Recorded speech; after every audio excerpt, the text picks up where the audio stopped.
A cemetery of broken systems. Kybalion. The air was thick with the principle of correspondence. As above, so below. The fissures in the plaster ceiling mirrored the cracks in the linoleum floor, and both were just smaller versions of the split in the sky he'd seen an hour ago.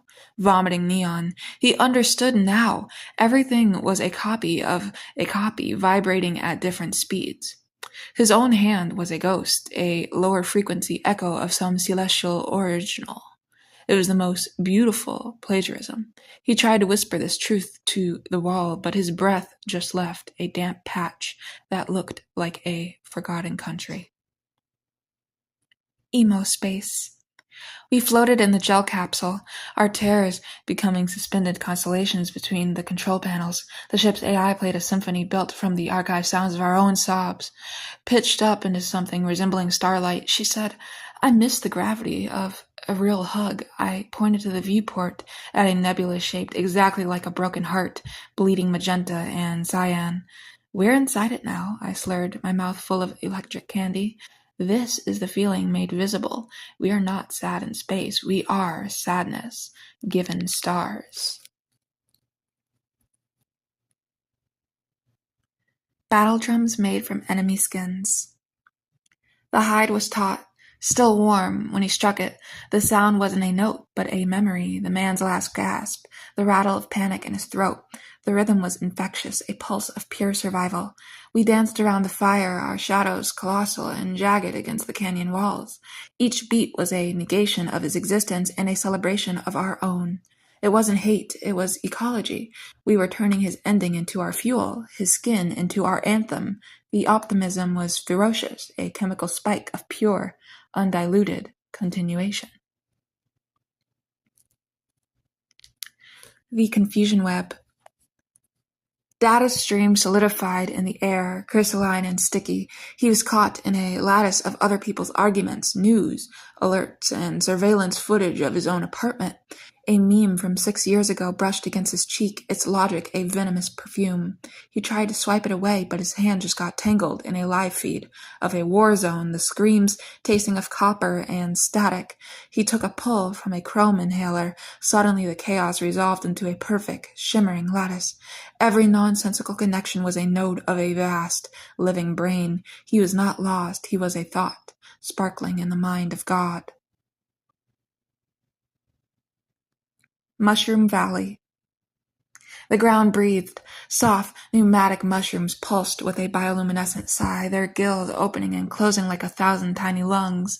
He lay among them, feeling their mycelial network thread up through the soil and into his spine, plugging him into the valley's nervous system. He felt the deer's fear 2 miles away, the slow, horny thoughts of a beetle, the deep, mineral boredom of the granite cliffs. It was an overwhelming empathy, a total loss of self. He giggled, his body just another fruiting body, temporarily dreaming it was a man. When you're lost in the darkness. The power had been gone for weeks. The dark in the subway tunnels wasn't an absence of light, it was a substance, cold and velvety. It got in your lungs, but then you learned to see with your teeth, to hear with the bones in your wrists. The scurrying in the walls painted pictures in your mind. A drip of water became a cathedral bell.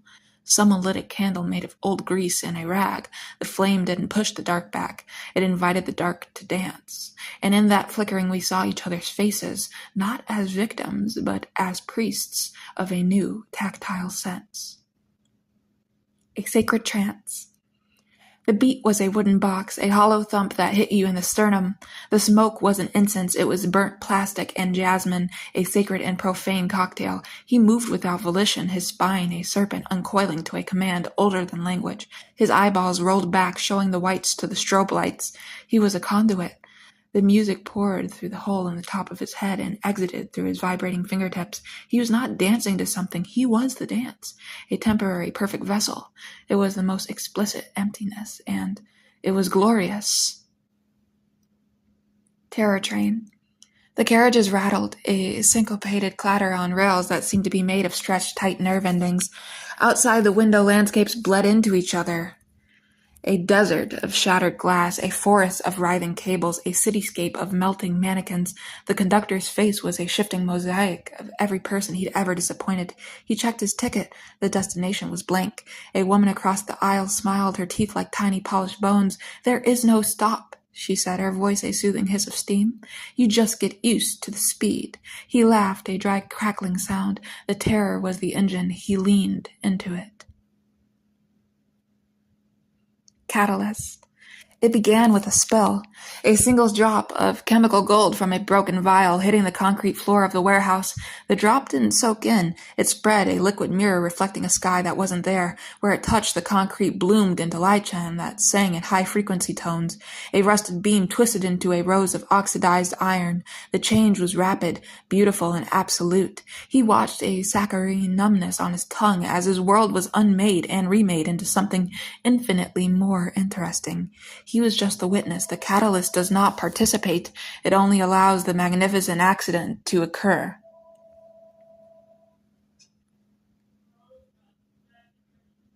Fire over the land.